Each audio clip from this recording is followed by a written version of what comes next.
You were with President Zelensky a few months ago in Ukraine. Here you are seeing him in this setting tonight. What was that like for you? What were you thinking as you listened? Well, I was thinking personally how hard this guy works, traveling to the front one day and then traveling to Washington the next day. It's not an easy assignment. And then to give a wonderful historical speech like that in his third language, which he's not accustomed to doing. Usually he speaks Ukrainian, and here he comes to us and he speaks to us in our own language. I was thinking of, it's not how he talked about it, but how proud one should be to be on the side of this man. And how proud one must have been in that chamber to be close to greatness, because I think what we saw tonight was greatness, and we should be appreciative of that. He thanked us tonight. He thanked the American people. You've made the point recently that we should be grateful to Ukraine. It's very much the case. People talk about the numbers, and sometimes Republicans use the phrase blank check, but the check isn't blank. There's a number on the check that we give to Ukraine, and it's not a big number. It's about 2% of our total defense budget, so really a rounding error. It's about 5% of what we spend for the F-35 fighter program alone. And for that money, we are getting something which we couldn't give to ourselves. We wouldn't be able to defend Europe the way the Ukrainians are doing. What the Ukrainians have done is they put a major war in Europe beyond the horizon because they're fighting it now. They've also improved our security around the world in China. What everyone in Washington was worried about was a Chinese move on Taiwan.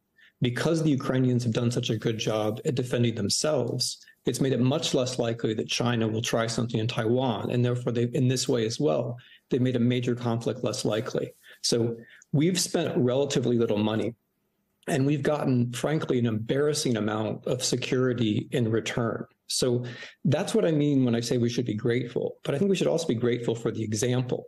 When Zelensky said, as he did this evening, that they've won the battle of the mind, what he meant was they've given us reassurance that the good guys can win, that the democracies can hold up, that maybe, just maybe, things can turn out the right way.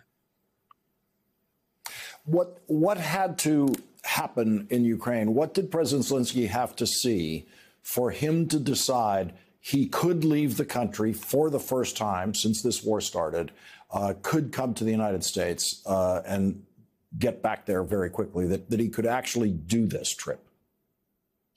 I think that's an important question, because when you look at the man, you look how he comports himself, you look how he speaks, you look how he dresses, you realize that where he wants to be is with his people.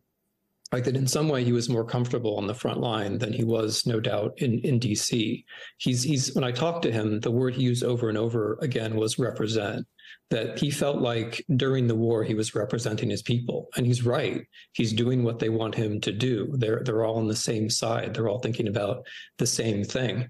But it's quite clear that, even as they're doing the dying, we're doing the supplying, and he's very aware of our politics, and he's very aware of how important American public opinion is. He's very aware that changes are coming in DC, and I think he chose very strategically and very intelligently a time to come and deliver this important speech. And so I think that's really it. I mean, he would rather be at home with his people, but he understands that there was a message that had to be conveyed, and that message is we're doing our part. And we're grateful to you, Americans, that you're helping us, that you're doing your part.